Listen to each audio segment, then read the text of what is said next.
Okay, we're now good to go. Okay, I'd like to call our WPCA meeting to order, please. And Chris, I'll ask you to do the roll call of the members. Tom Schulte, Here. Todd Lavieri, Here. Michael Chen, Here.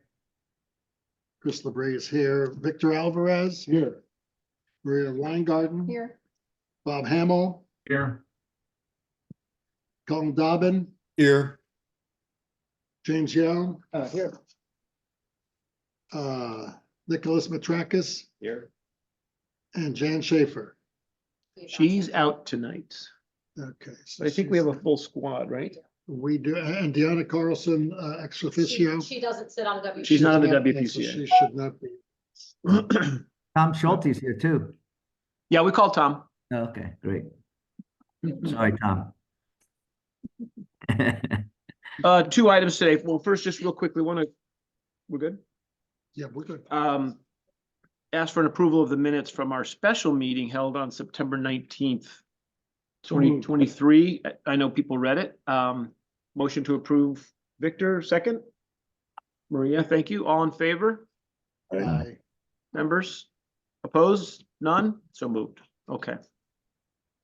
Thank you very much. Okay, so this is a, Maria, I think over to you. This is a interim update, I think, on the work that's been done. And for today, just want to remind all the members, we're not voting on anything tonight. We're not approving it. I don't believe anything tonight. This is truly an interim status update. Exactly. And we appreciate you taking your time, and we know you have a busy night ahead of you, so we will try to keep this short and sweet. But we thought that it was a good time to update you on all the progress that's been made so far with the I&I study and the next steps that are coming.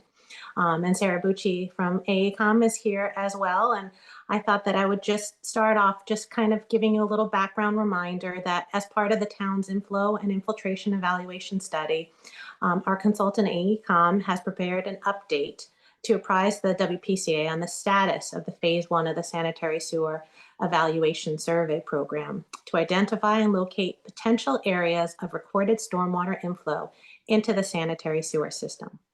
They're here tonight to share with you an update on the progress, but please note that they're not final findings, but an interim status report. The work accomplished thus far has been public outreach, the smoke testing of the entire public sewer main, which is approximately 157,000 linear feet, and visual inspections of 346 key sanitary sewer manholes within the district. That's out of a total of 900 manholes.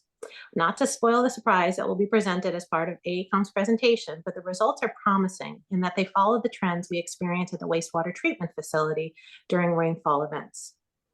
In an effort to further refine these results and to help identify the strategy for the town's mitigation, AECOM's next steps will be to perform dye testing in select locations, ideally beginning February 21st, once public outreach has been made, and we've already started on that progress. Upon completion of the final anticipated fieldwork, AECOM will then complete their draft report, which will include a summary of information gathered, recommendations to address potential defects in the system, and an engineer's estimate for a cost-effective analysis of potential repairs. Now, that's the part that Tiger and I are kind of chomping at the bit to get. AECOM will present the draft report to the town and will then prepare a final report once all comments have been received. Sarah Bucci, again, from AECOM, is here to provide a little bit more depth and color to the initial findings. And we're both here to answer any questions. We also have Nick Colabella on the phone, and you have Tiger there in the room to answer any questions that you might have. And I will pass the mic to Sarah. Thanks, Maria. Thank you. Thank you. I've just realized that the host has disabled participant screen sharing. Here, let me do that for you. Hang We on can, one second. we'll fix that. Thank you. I didn't try to share my screen earlier, so I didn't know. No worries. Okay, you Everyone should has be it on their okay now. tablets. Let's give this a go. Right. Okay. I believe you can see my PowerPoint presentation. Is that correct? We're good. Thank you. Tom, can you see it online? Can everybody online see it? Okay, yep. So as Maria said, I'm here, my name's Sarah Bucci, and I'm here to discuss the Sanitary Sewer Evaluation Survey, or the SSES, as we call it, that is going on currently in New Canaan. Gotta get this to go on. There we go. I'm the project manager of this project, but there's other friendly faces from AECom that have been working with your town and your community that are helping with the wastewater treatment facility and overseeing field investigations. We have a whole team here in Rocky Hill that often supports our work and helps us to verify all of our data with our analysis. I'm going to give you a small background of this project, talk about the status so far, and then go into the budget because I've been told that there's a few people on the board that are numbers guys. So a quick background. If you're familiar with infiltration and inflow, commonly referred to as II, infiltration is the water that's coming in from the ground and seeping into the sanitary sewer. An inflow would be when a rain event occurs, water going directly into the sewer from the rain. Collectively, this extraneous flow adds additional wear and tear on the sanitary sewer infrastructure, which ultimately results in additional money being spent to upkeep the pumps and the equipment. So it's generally to everybody's benefit to remove this extraneous flow from the system. How do we know that this is going to be an issue in New Canaan? Well, the green line on this graph represents flows from the wastewater treatment facility in June, from March to June 2022. The yellow lines beneath them represent measured rainfall events during that same time period. And as you can observe, the peaks that trail the large rainstorm events are an indication of an inflow problem with the sanitary sewer. Because of these observations that had been made in the town completed an II investigation analysis in 2022, which was completed in 2023. They metered 11 different sub areas, which turned into 10 sub areas, to evaluate where the infiltration and inflow was coming from, and to determine how much infiltration and inflow was in the system. Ultimately, it was determined that New Canaan's primary problem is inflow. So with that in mind, they began embarking on an SSES program that would target inflow specifically. Investigations that help identify inflow include smoke testing, manhole inspections, and dye testing. But to start with, we needed to start with the data and figure out what we had so that we could figure out what needed to be done about it. We collected the sanitary sewer data from New Canaan's GIS, identified holes in the data, and added corrections where we could, created virtual maps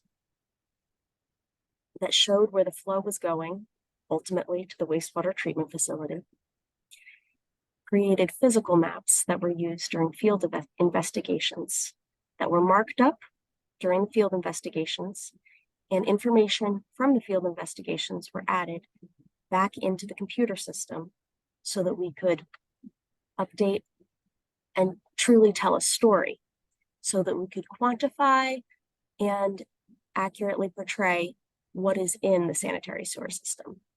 For Hey, Sarah? example, yes. Sarah, can I interrupt for one sec? Sorry. Yes. I appreciate you doing an amazing job of going through this quickly, but almost too quickly for me. Can you go back to the, I just explain, maybe take one click deeper on, I think it's page 7. It's the sanitary sewer pipe layer, and then page 8. I'm not sure what the what you're trying to tell us here in terms of the story of the data. I appreciate it's just piece of it, but you're getting to it, but just, yeah, that just, Certainly. that's fine. And then you go ahead and do your click and explain to us what what are you saying here on the next one? Absolutely. Yes. So sorry to have flown through this a little quickly. Okay. I've stared at it a lot, so I've tended to move a little quickly. This is like our fourth job as volunteers. So, Yes. so I we kind of know I- what's going on, but we don't go this deep this often, so this would be helpful to everybody. What I provided on the screen is a small sample, a very small sample of what it actually is, hundreds and hundreds of lines of data. So I pulled out a sample, and the sample that I selected to show, I specifically am showing some of the data that we received that that had some holes in it. So sometimes where you see a blank space on the screen, or where you see perhaps a number that doesn't make sense, I'll call your attention to the bottom line. Gravity sanitary sewer reaches, and when I refer to a reach, I'm talking about from one manhole to another manhole. So typically a reach is 200 feet or less, typically. Linear feet from manhole to manhole. When you see a line, something like this, that's claiming to be gravity pipe, 8-inch diameter, and it says it's 1,175 feet long. Well, on the next slide, I'm showing a line through that because we were able to identify that as an error in the data. And we were able to visualize it on the maps that I then show in the next slides, and realize that there was actually a secondary line. So in cleaning up this data, we could help the community better understand what you actually have for your infrastructure. That's very helpful. Thank you. But Sarah, there's another line that has 1,565 feet from. Yes, it does. manhole. So why is that one not erroneous? That is a low pressure system. And that's, I specifically left that one on there because in a low pressure system, you can have bends and turns that bring, it's essentially a force main that bring flow from a pump station typically to a discharge manhole. Okay, Flow's not like gravity, flow's being pumped through that, so the lines could be a lot longer. That Okay. makes sense. so that one's correct, but the bottom one was incorrect. Okay. Yes. And this was a desktop analysis. So we have done both desktop analysis of the data and some select field verification. So when we're out in the field doing the investigations I'll tell you about in a minute, when we would observe something that was opposite of what we had in our desktop data, we would then update our desktop data. And I can go into way too many details, so No, that was helpful. That explained those charts. Right. I'll try to keep a good balance. Yes, and these are just these images of some of the mapping at different zooms and different levels of information. You would present this information at different levels based on what you're trying to tell, what story you're looking for, or what information you need to collect. So we'd show a detailed version like this that shows the manhole IDs during a manhole investigation. And here's some data telling the story, showing that overall, if you look at the bottom right corner, we have approximately 157,000 linear feet of pipe in this system. And the data presented in front of you has been rounded to show big picture. So the largest investigation that we did, top to bottom on the sanitary sewer system, was smoke testing. Our partners from Flow Assessment Services were out there with their red trucks. And Wow. we were able to complete all of the smoke testing between September and December 2023. we had a kickoff meeting with local authorities to make sure all of those who needed to know did know what was going on, and that nobody was alarmed to see smoke that wasn't intentional smoke, so that those who needed to know knew that this smoke was intentional and for a purpose. And the way this evaluation is done, a smoke testing fan is placed on top of a sanitary sewer manhole. Special smoke producing stick, similar to what you'd see from a stage production, is put underneath a wire basket underneath this fan and blown into sanitary sewer. Any place where sanitary sewer gas would be emitted normally, you would expect to see smoke. So at the vent along each building connected to the sanitary sewer, you should see a puff of white smoke. That's a good indication that everything is properly connected. However, we needed to notify everybody that this was going on, because if somebody hadn't used a sink in their basement, or they had a drain in their basement that hadn't any water in it for a long time, the traps may have been dry. So notices went out 1 to 3 days prior to smoke testing, and people were informed that they should put some water in their traps. They were also provided a phone number so that they could call, and there was a professional to answer any questions that they may have about smoke testing. Then when smoke is seen in a place other than a sewer vent where it's supposed to be, it's an indication that there's a problem. So where you see smoke coming out, rainwater and groundwater can come in typically. You can see somebody's yard is smoking here, and this could be a yard drain, or this could be indicative of a broken lateral connection to the sewer. Pictured this really beautiful manhole, which you don't get to see in every community, but also showing that smoke was coming from it because this manhole happens to have full penetrations in its cover, which would allow rainwater to come in during a rain event. Less fun sources of II to see are smoke coming out of cracks in the sidewalk. That's an indication that there's holes in this system. And any place where you see the smoke, when it's raining, the water can seep back in and enter the sanitary sewer. All in all, our smoke testing program was successful in identifying 76 defects in New Canaan. 28 of those defects were catch basins. So rainwater infrastructure that's intended to be collecting the rain has in some way a connection to the sanitary sewer, which is exactly what we were hoping to find, having identified an inflow problem in New Canaan, because this is a roadmap for where to find the problems or what problems to fix. In addition to the 28 catch basins, we found 17 roof leaders, that's the downspouts from people's homes. There were a few yard drains and some defective lateral connections. But New Canaan is focusing on correcting the publicly owned infrastructure first, also because that is the largest collection of inflow from these sources that were identified. We've also run a manhole inspection program. This was targeted. So during the II analysis, we identified, as I mentioned,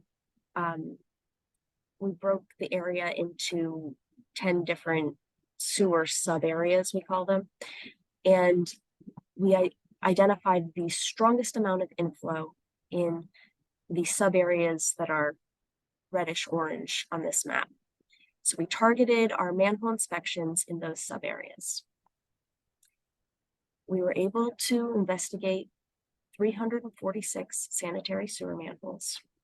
And not only were we able to verify their connectivity, saying that the map is correct, but we were able to identify the materials that the manholes are made out of, any sources of infiltration and inflow, and any other defects in the system. A defect could be that a drain manhole cover was on a sanitary sewer manhole, as pictured. Noting that there are full hole penetrations in the cover here, which is the reason that that's a defect, because you don't want rainwater coming into your sanitary system. Pulled up some of the most interesting photos from our manhole inspections. I found these to be visually interesting, as well as showing some of the defects, especially the bottom right corner, where you can see the full hole penetrations. There's a small crack in this frame, but the main problem with something like this on a paved surface is that the rainwater will sheet off of the road and pour into the sewer through these holes. So that's the reason it's a problem for II. So our preliminary results have shown that most of the manholes inspected in this area have holes in their covers. And those holes, as I mentioned, allow inflow to come to the sanitary sewer. We're still evaluating the quantity, but that will be verified in the next phases as we go through the analysis of this program. And as Maria mentioned, we are going to begin a dye testing program. Dye testing is where a highly visible, non-toxic tracer dye is added to water. And then this dyed water is poured in through an area where a defect has been found, such as a smoking catch basin. Then field investigators will try to observe the dyed water and its path and identify where it is connected and if it is directly connected or indirectly connected to the sanitary sewer. We've targeted 23 locations throughout New Canaan for these dye tests. This image is a little bit busy, but the red dots on this image show where the catch basins had been smoking, and those are the locations where we are going to target our dye tests. Then we're going to take all of the data collected through smoke testing, manhole inspections, and the selective dye testing, and make recommendations to correct each defect that was found in the system.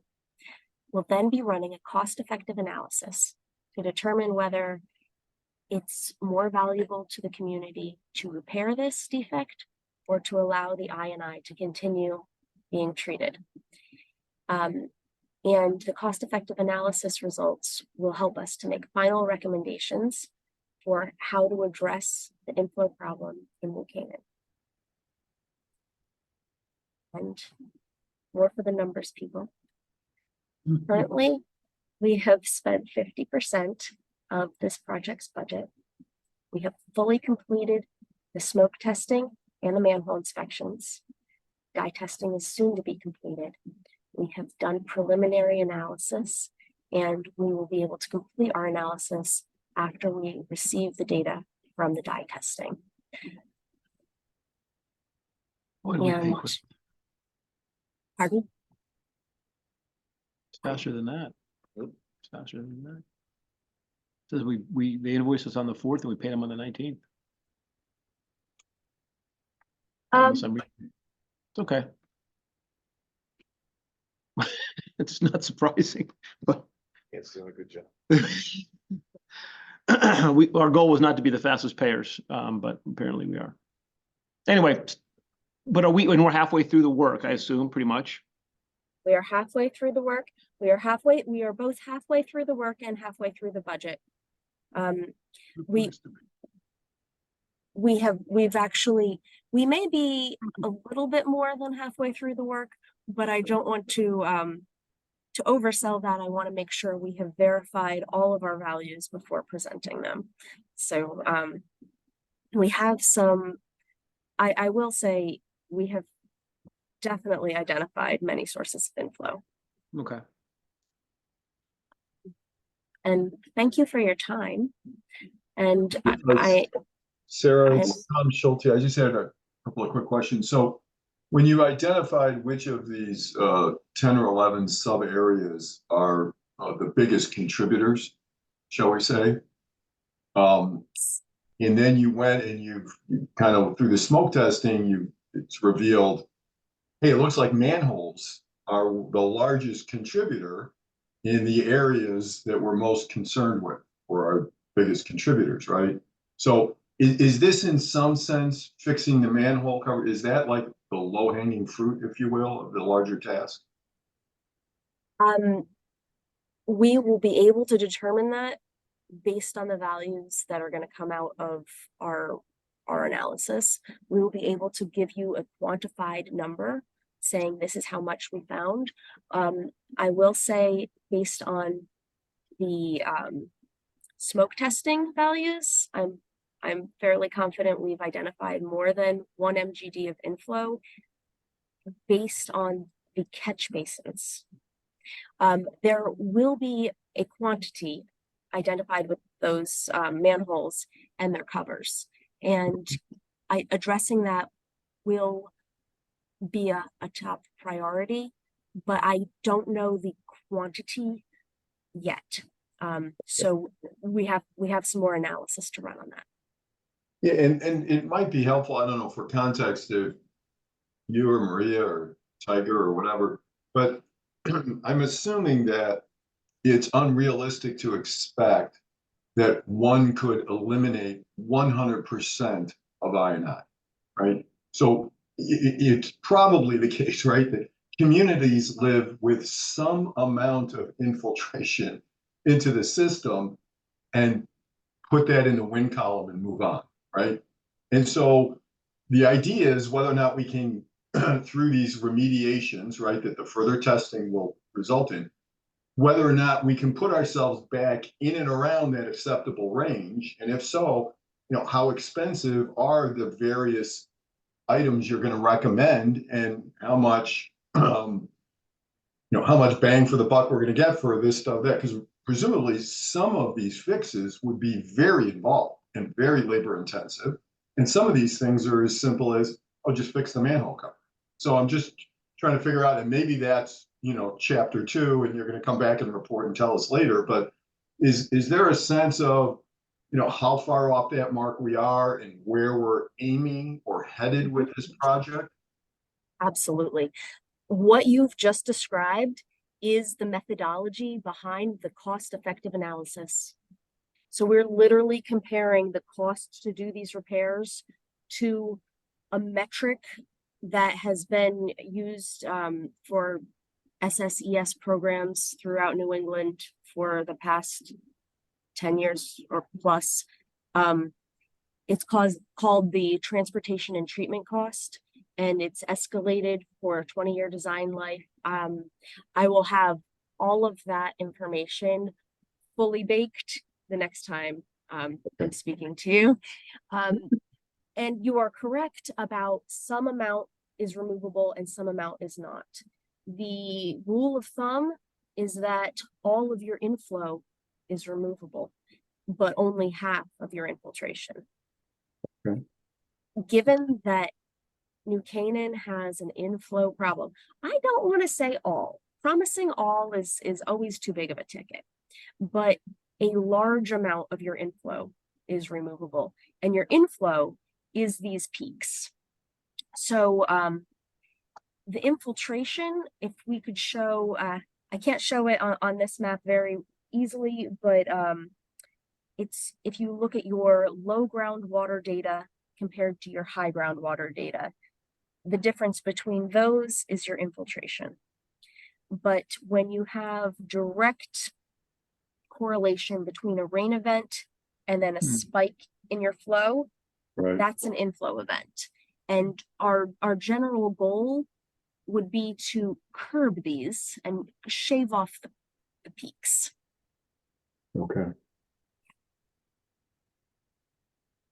Other questions? Anyone online? Do you want to keep? Yeah, I have a question. Yeah, go ahead, Victor. So, this is just for clarification. So on slide 20, you said there were 76 defects. And you said most of those defects are caused by catch basins, but you don't mention manhole covers. But then you go ahead and say that we have manhole covers with holes, which are those not defects, or are they captured under one of these bullets? The smoke testing analysis was done system-wide, specifically looking for defects that were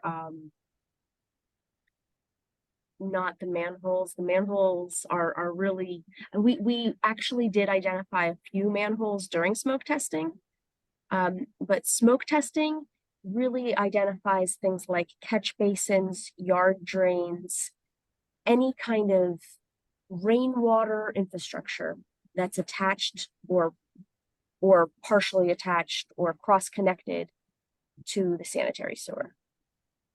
And manhole inspections, which is why we ran the manhole inspection program,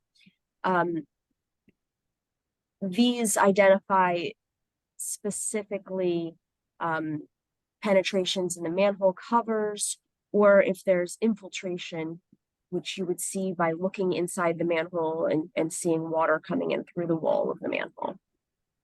Okay, I see. So there's 76 defects that are non-manhole covers, and then Yes, a whole bunch of more including manhole covers.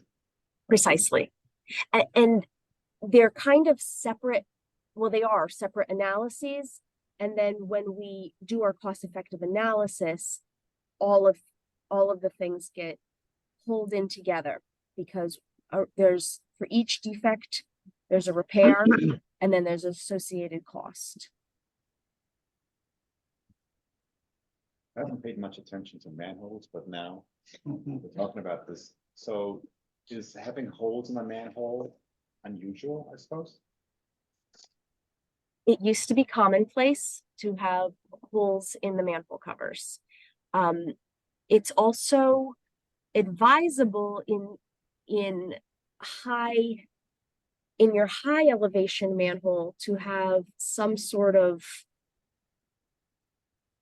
your sanitary sewer system must be able to be vented. However, it is typically vented at the top of each building with a sanitary sewer vent. You do not want gas to be trapped in your system. However, you do not want rainwater entering your sanitary sewer system.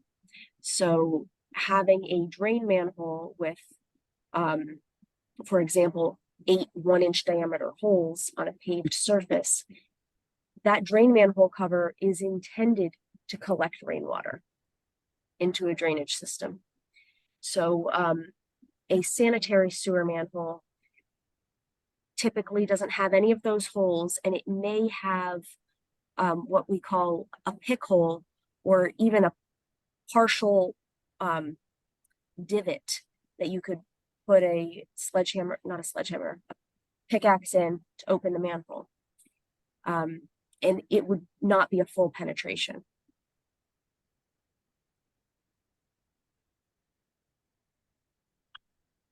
I have two questions. Sarah, what will we get in June? It looks like your timeline ends in June. Will we be getting something, I guess, maybe July? A total summary, cost analysis, cost benefit analysis, all that, that'll be all buttoned up for the, I guess, July or, yeah. You will be getting, I'm very tempted to show you these previews, but I do want to verify all of this data. We have one thing I can. Whatever you're going to show us, we say- will never forget. So I'm just warning you. Yes, no. So for example, this manhole inspection form that you see in front of you, there's a page like this for every single manhole that has been inspected. And that can seem intimidating until you're looking at a map and you want to know, hey, what's going on at manhole 5-048? in this really nice, I honestly genuinely like the way our report is, because you can basically use it like your own Google. You can use the digital version of our report to type in the manhole ID if that's what you're interested in. You know, you're looking at the map, you know that that's the one. You type that in, you'll go right to that report. You can find out all the information about it. That might not interest you, but what you will also have is summary tables that list the total dollar value that we believe it will cost to do these repairs. Yeah. Based on our industry information, based on the knowledge that we have doing this in other communities.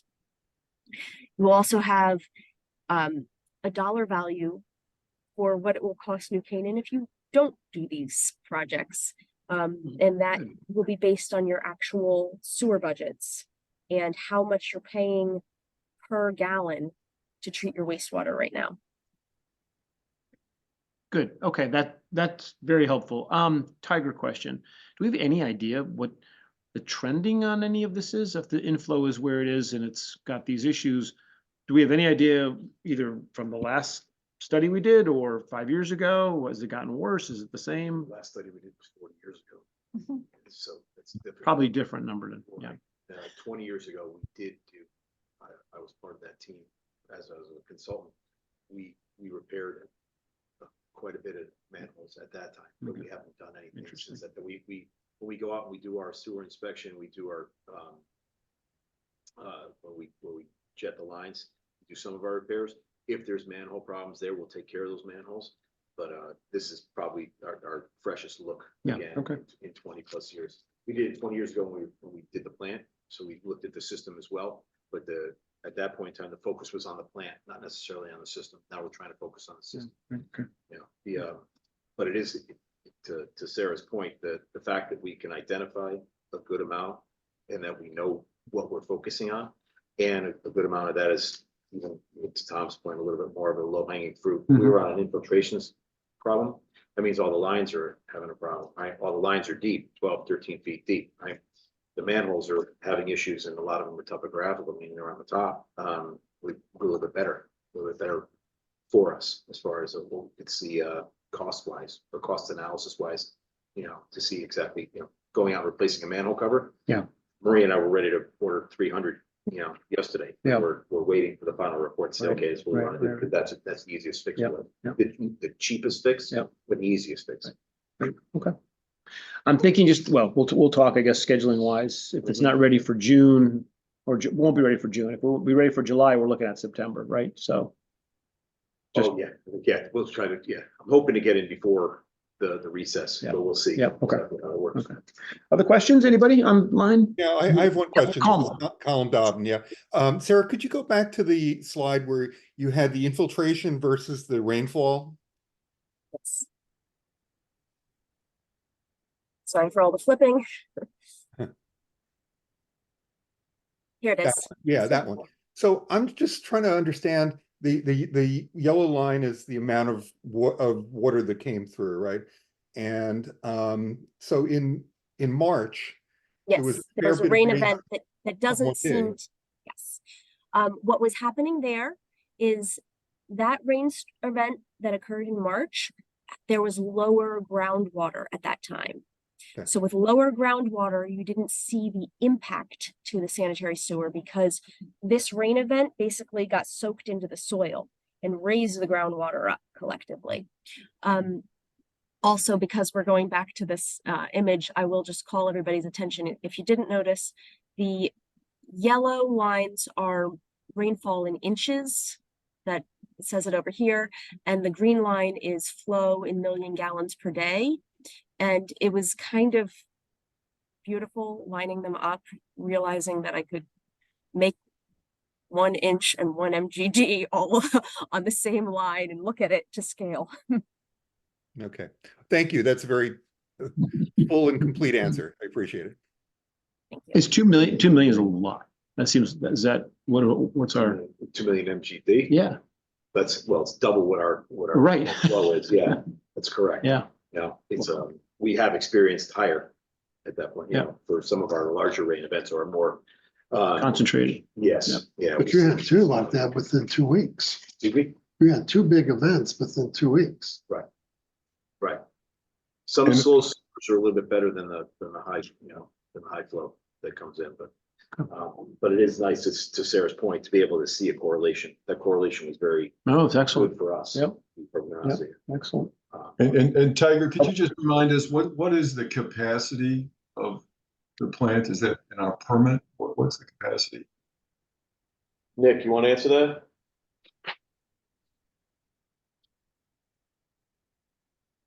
Hang on, you're muted, Nick.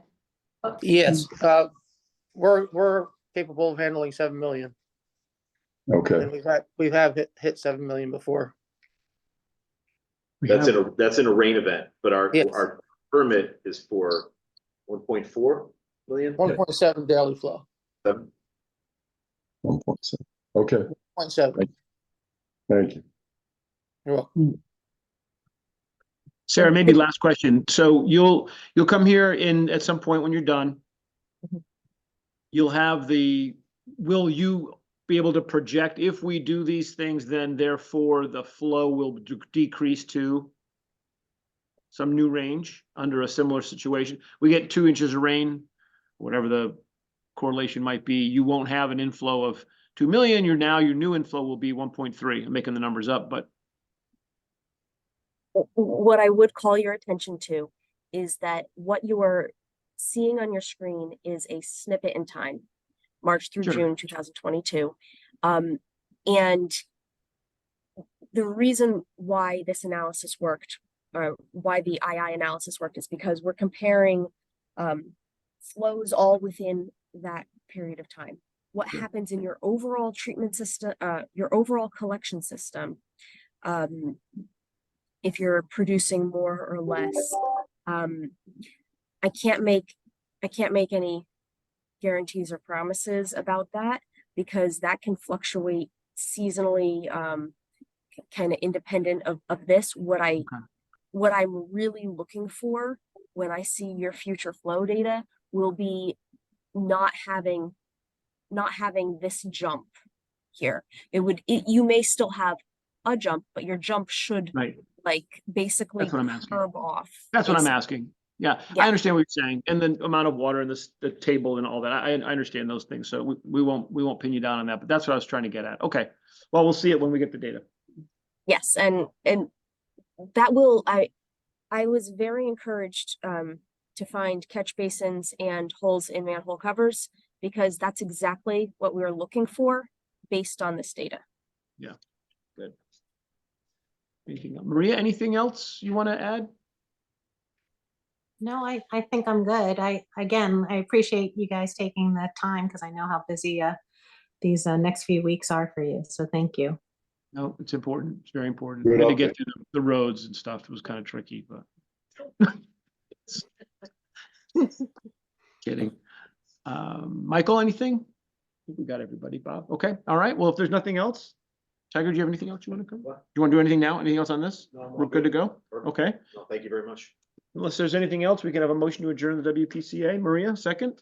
Second. Chris, all in favor?